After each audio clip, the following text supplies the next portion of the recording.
Welcome to another edition of the UTPA Men's Basketball Show. My name's Jonah Goldberg. This is the head coach of the UTPA Bronx, the one and only Dan Hipsher. Bronx are coming off of a 1-1 week, including a heart-stopping win over Grand Canyon. Elijah Watson hits the game winner with 2.4 seconds left after a steal following the inbounds. And Coach takes us through these final 7.5 seconds. Well, Elijah made a very good play before that. They scored a basket, and Elijah we're in an action we call hurricane, just to fly the ball up the floor, and our guy who's supposed to take it out forgot to take it out, so Boga grabbed it out, and Watson took off up the floor and got fouled on the layup, and he shoots 2 free throws to tie it, misses the first, makes the second. We call timeout, and brought him over and said, look, Dan, get on the ball to give us a tall person on the ball.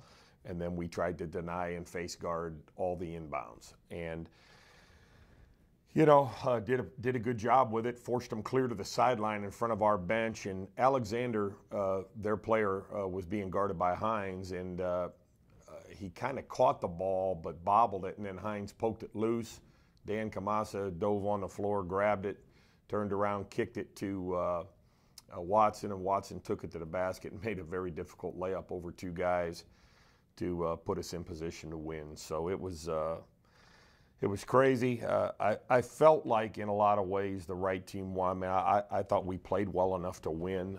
Kind of gave it away there a little bit at the end, but it was a very good win for us, and a very timely win because we've really been struggling. So. When there's 2.4 seconds left and you still got to play defense, how much time can you give yourself to celebrate the shot before you refocus? Well, that's what I told them coming to the bench is like, look, guys, and I'll say this, we do situations in practice, Jonah, and try to get the guys to understand, because many times kids coming out of high school in different places don't realize that clock's stopping. You know, a lot of times you make a shot in high school, 2 seconds left. By the time the ball's inbounds, the game's over. Well, all our kids pretty much reacted back on defense. You know, Watson ran back, Boga had coverage back. So, you know, they weren't going to be able to grab it out of bounds and throw a quick one deep on us, which was a good sign for our thinking capacity then. And I was calling timeout to make sure we set our defense, but Dan was also calling timeout for them to run a play. So he ended up using the timeout, which was good because I ended up needing the timeout coming out of the huddle because Dan Kamasa, you know, again, 4 years into basketball, went up on the ball, and we were trying to play a free safety in the back. So had to make an adjustment there. And but got good coverage there. Hobbs made a good steal on the inbounds. We had guys pretty much covered, and they threw a pass, and we grabbed it.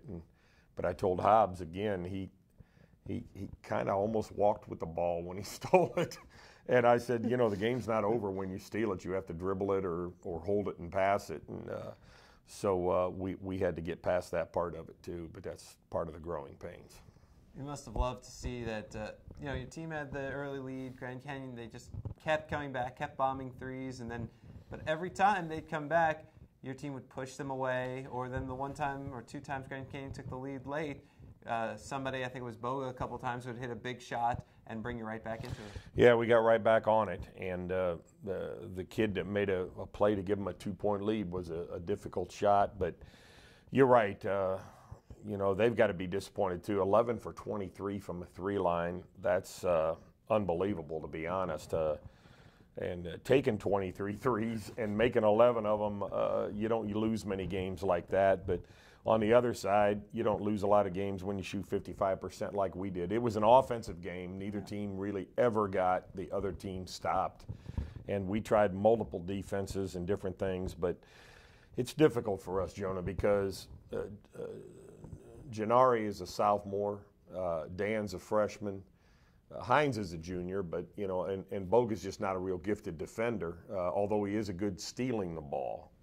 Guarding the ball is tough for him. So 4 of our better offensive players aren't great defensively right now, and we try to cover it up and find a way, and then, you know, we have to protect foul trouble all the time because of our depth. So it puts us in a situation where we've got to get better defensively because, you know, when you do improve offensively, it's nice to get some separation, which we got it out to 10 twice, I think, but couldn't keep it out there.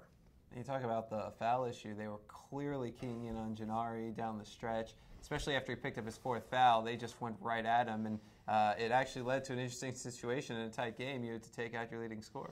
Had to take him out at the end just to protect defensively because they were going right at him. And, again, it worked out. We wanted to, of course, get him back in if there was a chance, but in that transition we needed to make a play. So didn't have him in there. But, yeah, they were going at him, and he's got to get a little better at guarding without fouling. But, that's been a constant attack mode lately. The last 3 to 4 games, they have tried to isolate him constantly to exploit his defensive deficiencies and try to get him in foul trouble because he's such a key for us offensively. And he certainly was this week. Averaged 22.5 points per game. He had the 29-point outburst against Utah Valley, 16 more against Grand Canyon. And, in WAC play entering the weekend, his scoring numbers had been relatively down to what he had done in non-conference play, but this was almost like a coming-out party. Well, we talked about it last week. Teams are going to make it difficult for him, and he's got to learn to kind of play through that. And I thought, although we lost against Utah Valley, for him, it was quite the grind. I mean, they boxed him one team. Dick does a good job defensively. They put a lot of effort into him, and he did his job.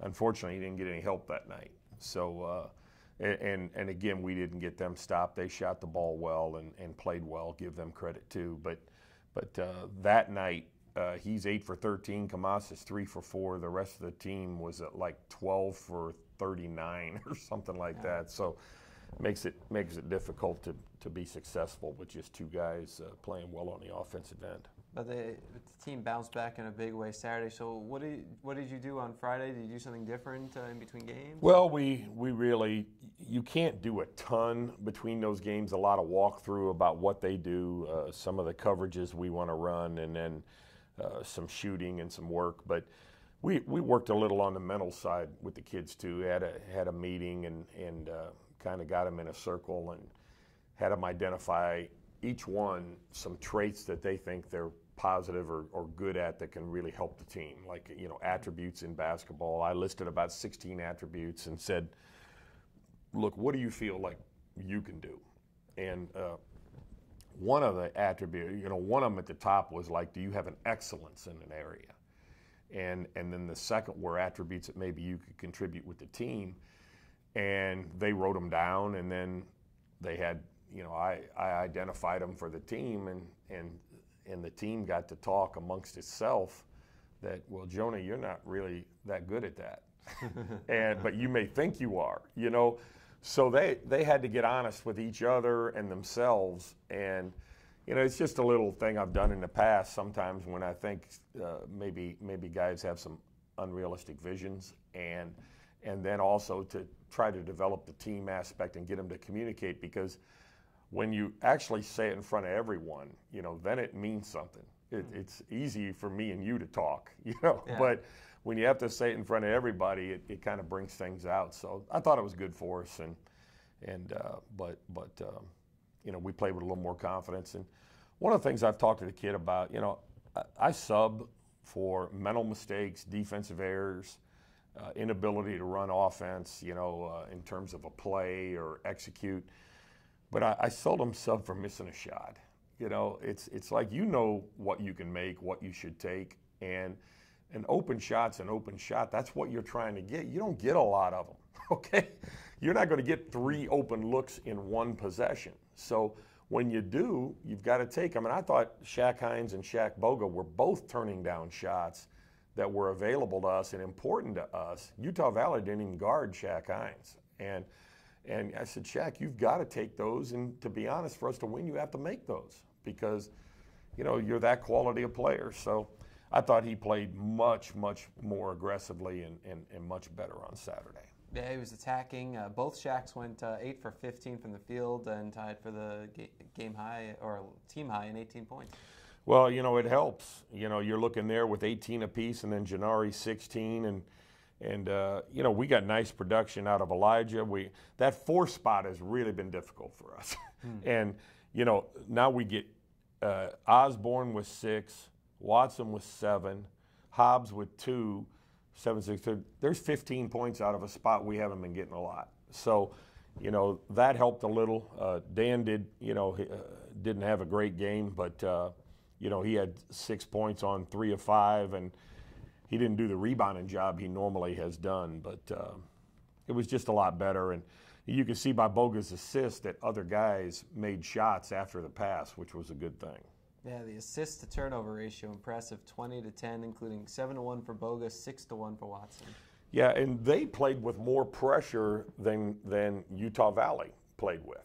But by us being non-aggressive, not taking the shot available to us, not doing that, you end up throwing the ball away. You know, so you know it really was a good sign for us, and hopefully we can continue. Although the challenge is much different this week in terms of size and strength.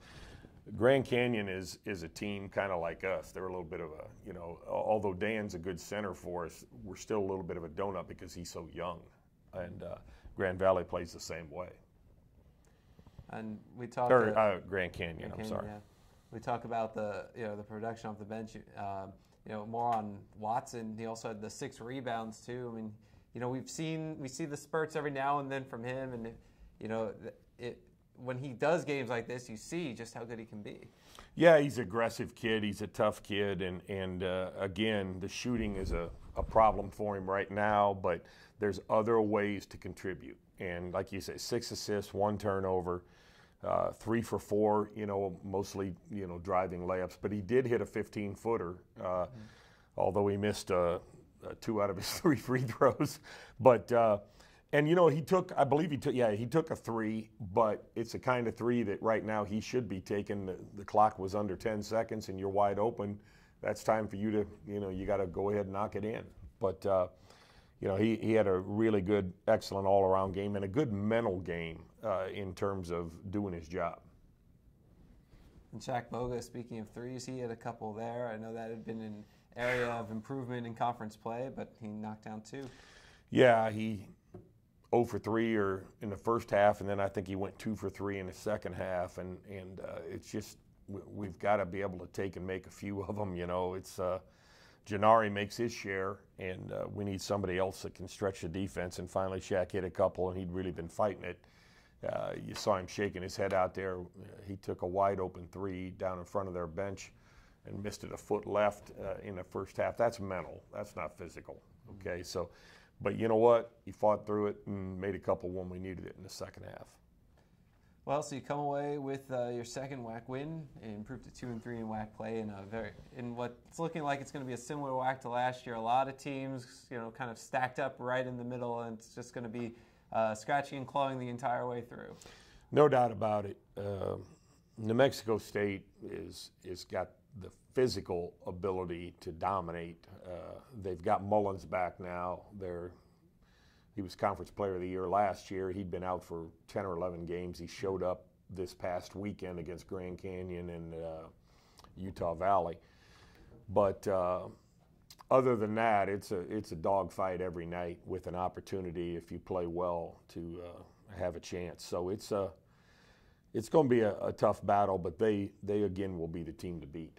Yeah, you know, it's funny when Mullins went down, my first thought was, well, let's see how New Mexico State plays, and then they go out and beat UTEP, who had beaten them earlier in the year, and then they went on a run. Okay, and now he's back. So certainly a tough matchup coming up Saturday. Just adds more depth. I mean, you look at them again. I got to watch both the games last week because we were preparing for Grand Canyon, so I watched it, and then I watched Utah Valley last night. And I'll be honest, it was kind of like our games last year. They just played above the other teams. You know, they're 6'11", 6'11", I think 6'8" or 9 with the Berry kid on the wing, and then guards 6'3", 6'4". So they can pass around you, they can throw it above you, no matter what you're doing defensively, fronting them, double them, whatever. It's just get it in the air. And many times their best mode is a missed shot because they put both hogs down on the block, and if you miss, they just go get it. So he does the right things with them for the talent and size they have, and it makes it very, very difficult to deal with because, again, with Grand Canyon and Utah Valley, they They just dominated inside. Of course, you'll have one advantage. You'll have one of the loudest fans in the arena there. Yeah. My father-in-law will be sitting right behind your bench again, ready to support. He'll be right there, and he did a good job the first half last year. Didn't do a very good job the second half. We were tied or down one at half, I think, and Javon had a really good game. But you know, we shot the ball well, but they've evolved this year. They're going to make you shoot it outside. They're playing zone. Last year played all man-to-man. Yeah. Played all 2-3 zone now, and they're so long and big in it, it's like attacking Syracuse in some ways because there's such a ranginess and length to them that makes it difficult. But as I told myself, heck, maybe we're going to have to shoot 30 or 40 threes on Saturday night and make a few. Well, I think you went, 8 for 15 at their place? Yeah, that helps. That'd be nice. Well, Bronx just one game this week. They visit New Mexico State. That's on Saturday at 8. That game on the WAC Digital Network. We'll have the link to it up at UTPABronx.com. He's Dan Hipsher. He's head coach of the UTPA men's basketball team. My name's Jonah Goldberg. We'll see you next week here at UTPABronx.com.